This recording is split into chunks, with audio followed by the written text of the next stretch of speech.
Shalom dear ones. The one who speaks to you is Sister Lou, and I will take the opportunity to narrate the testimony of Brother Joao Vitor, who wrote to my Gmail, and he says he is 24 years old and who lives in a small town in the interior in Mato Grosso of South. So let's read here the testimony of our Brother Joao Vitor. In my adolescence I had several experiences of supernaturals, trip to heaven and another to hell. But I want to tell you something I had in the year of 2016 when I was not yet converted. I went to church but I never signed up with God, and I didn't even know what was holiness. When it was halfway through the year, I went through a very difficult week. I had stressful arguments with my father and I had stress with routine tasks of our school. I remember that this week was so agitated that I just cursed a lot. I spent a lot of time complaining about my life, blaming everyone and even ceasing to believe in the promises of God. My faith was decreasing more and more to the point where I say that it would be better if I was never born in the first place,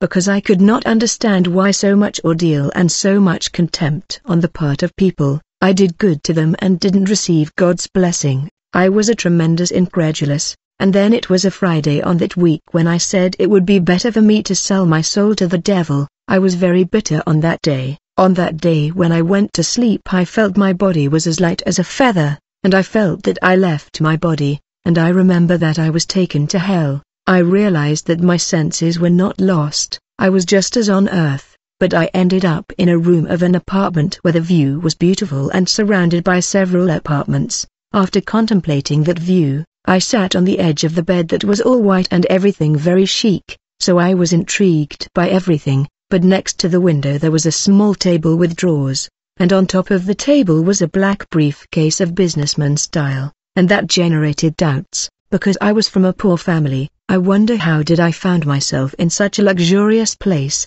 That's when I saw a man in a black suit, very elegant, a man with blonde hair, very white-skinned and blue eyes, and with an angelic smile, like I've never seen before. He came to me super polite and smiling, but his presence and smile was penetrating with chills so negative, that when I looked at him it was as if there was no life and neither feelings nor pity in his soul. He said to me, "Today is a day of luck for you, because I have something to give you. I wanted to change your life forever and give you everything. I know you dreamed of being rich, traveling, having women, be respected by family and friends and in school and everything. If you dedicated and offer yourself to me, you would have a lot of success from this day onwards, but you would still have your normal life here on earth." I was immediately amazed at how that man that I have never seen in my life would know so much about me, but he laughed and left me at ease there.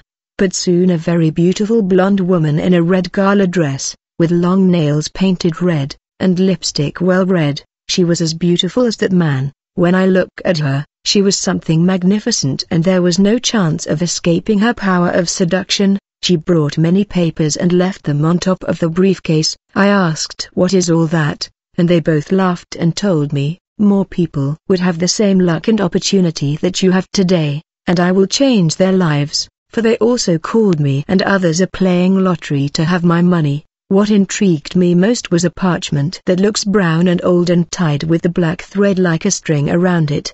But it smelled a lot like a dead animal. It was unbearable. I was bold and asked one more time to this man, "How could I have all that you promised me? Even though I was from a poor mother and father who didn't finish their school, how was I going to have everything if I wasn't rich? I did not have a good job and I never played in lottery to win it." Although this man and the woman smiled, they said, "All you had to do is to sign on that parchment." Then I said in myself, "I can sign, but this seems like a pact with the devil." Right when I said that in my heart, the man said, "Stupid, I know everything that you want and I know of every hardship you're going through. Just looks at your life, you have no value to anyone, you are poor, you will never get one family. People only humiliate you, even the people who are your friends don't defend yours back." But I sat there in that place. I thought, how does he knows all about my life? This place can only be hell. The beauty of this place is only an illusion. I told the man, "What you are asking me to sign is a pact with Satan." "No, I will not sign." He looked at me with that penetrating look that chilled my soul.